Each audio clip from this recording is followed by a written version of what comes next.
Je vous souhaite la bienvenue devant le siège social de Cirque du Soleil à Montréal. Et quoi de mieux que le Cirque du Soleil qui a réinventé et repensé le cirque pour vous parler finalement de la troisième étape du design thinking, l'étape d'idéation et de créativité. Bonjour, je suis Fabrice Briat et si vous regardez mes vidéos, c'est que vous voulez innover à 110% et que vous avez décidé de passer à l'action. Aujourd'hui, on va voir l'étape numéro 3 du design thinking qui est l'idéation. Vous pouvez retrouver l'étape 1 et 2 dans le texte au-dessus. En ce qui concerne donc cette idéation-là, cet atelier, il faut d'abord avoir un état d'esprit. Et donc, il y a deux grands états d'esprit à garder en tête tout le temps. C'est, premièrement, vous n'êtes pas là pour trouver la meilleure idée. Vous n'êtes pas là pour avoir la meilleure idée, vous êtes là pour générer le maximum d'idées. Ça, c'est très important. On est sur le quantitatif, c'est ce que j'appelle la divergence totale. Le deuxième, c'est qu'il faut sortir de votre rôle actuel. Je ne suis pas un chef de produit, je ne suis pas un directeur marketing, je ne suis pas un ingénieur, je suis un super-héros qui doit trouver des solutions hors du commun pour faire face à une problématique qui a été définie. Donc ça, c'est vraiment l'état d'esprit dans lequel il faut être. Ensuite, il faut préparer l'atelier. S'il vous plaît, ne restez pas dans vos salles de réunion. Ne restez pas dans des environnements où votre cerveau a une certaine routine. Pour être créatif, il faut sortir de la routine, que votre cerveau soit, disons, déséquilibré dans un certain sens pour aller chercher des idées originales. Pour cela, donc, il y a différentes salles. La dernière salle où j'ai été, c'était Réunion des Sens à Montréal. On était en plein centre de Montréal et finalement, l'ambiance était la suivante. On était à la campagne, on entendait des oiseaux, on sentait les odeurs de la campagne. C'était vraiment très enlevant. Et comme ça, d'un coup, on se retrouvait aussi dans une bibliothèque style Harry Potter. Donc, sortez de votre routine. Ensuite, amenez votre problématique, le « How might we » que nous avons vu dans l'atelier, dans la vidéo précédente. Amenez vos personas. Vos personas sont le cœur de votre innovation. C'est-à-dire que vous allez créer des idées pour ces gens-là. Donc, essayez de créer des visuels qui vont vraiment vous rapprocher de ces gens-là. N'oubliez pas, bien entendu, paperboard, post-it, crayon et tout ce qui pourrait visualiser finalement votre créativité. Moi, ce que je fais de temps en temps, c'est que avec l'information qui est récoltée en atelier, en étape 1 et 2, je crée des outils vraiment adaptés, spécifiques au projet. Dernièrement, j'ai créé justement une sorte de rosace avec différents thèmes qui, lors de l'étape de créativité, on partait pas de la page blanche, mais on avait comme des thèmes exploités. Il y a une autre chose aussi, c'est que une fois que vous êtes prêt à commencer, eh bien, il faut, en effet, c'est pas une foire d'empoigne ou c'est pas n'importe quoi. La créativité, ça se structure, et donc il faut avoir des règles. Moi, je prends les règles de IDEO, qui est la compagnie qui a propulsé le design thinking, une compagnie d'innovation et de design. Et donc, ces règles-là sont 1.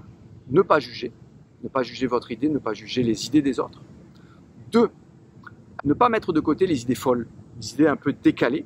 C'est peut-être celles-là qui vont vous permettre d'aller un peu plus loin, mais essayez de les creuser. 3. Vous pouvez capitaliser sur les idées des autres. On n'est pas propriétaire d'une idée, elle appartient à tout le monde. Donc, n'hésitez pas à prendre une idée de quelqu'un et à la mettre à votre sauce. 4. On respecte quand les gens parlent, donc une seule discussion. 5. On essaye de rester dans le sujet. Hein. On ne commence pas à parler de ses vacances ou autre, à moins que ça génère des idées, mais on est vraiment focalisé sur le sujet. Ensuite, vous êtes là pour la quantité, bien entendu, puis essayez d'être visuel, c'est-à-dire n'hésitez pas à dessiner vos idées. N'hésitez pas à sculpter vos idées. On est là dans la créativité. Donc là, on est prêt. Ça y est, on va commencer. Je vais vous parler de 3 exercices. Il y en a plein. N'hésitez pas à partager les vôtres, ceux que vous préférez. Ou on pourrait même faire des vidéos pour parler d'autres exercices. Donc le premier exercice, pour ma part, c'est ce que j'appelle le portrait chinois. Alors le portrait chinois va plus donner, je dirais, une ambiance. C'est une phrase qui commence par « Et si ma solution était un animal, une célébrité, une voiture, n'importe quoi ». Et donc, on va voir vraiment l'ambiance et l'état d'esprit de la solution. Je m'explique. Et si ma solution était un animal? Une personne va dire un tigre. On sent la force, on sent le côté masculin de la solution, on sent le côté très lourd, structuré.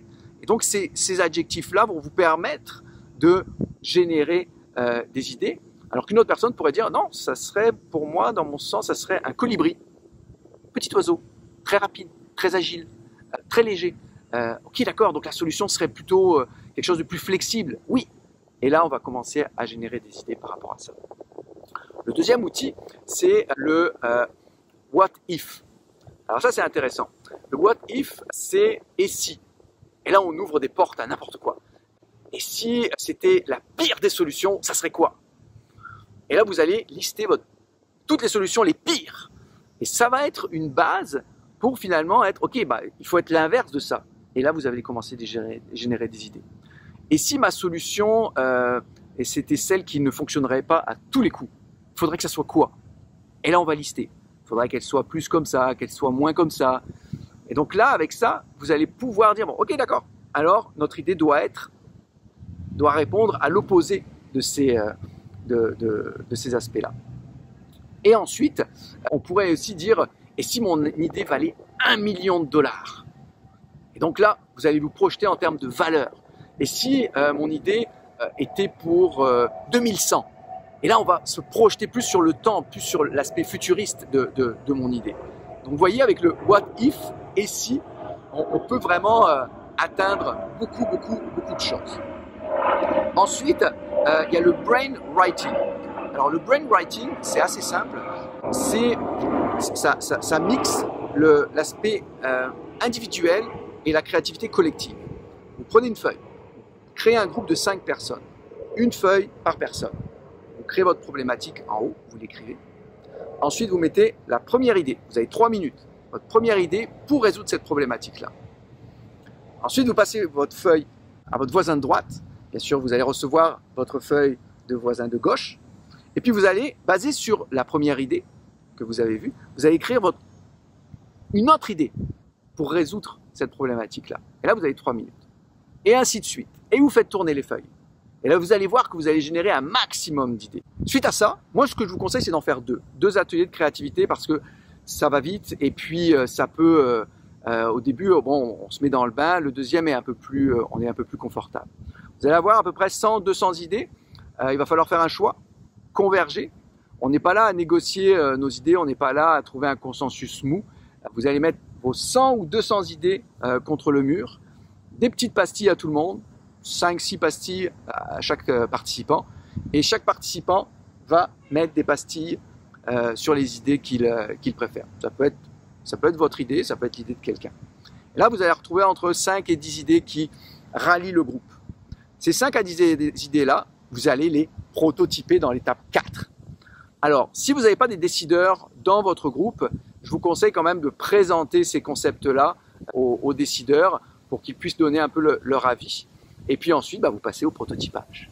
Donc, moi, ce que je vous fais, c'est que je vous donne rendez-vous pour la 4e vidéo du prototypage. Si vous avez aimé cette vidéo-là, likez-la, commentez-la, partagez-la. Et je vous dis à la prochaine fois. Salut, bye!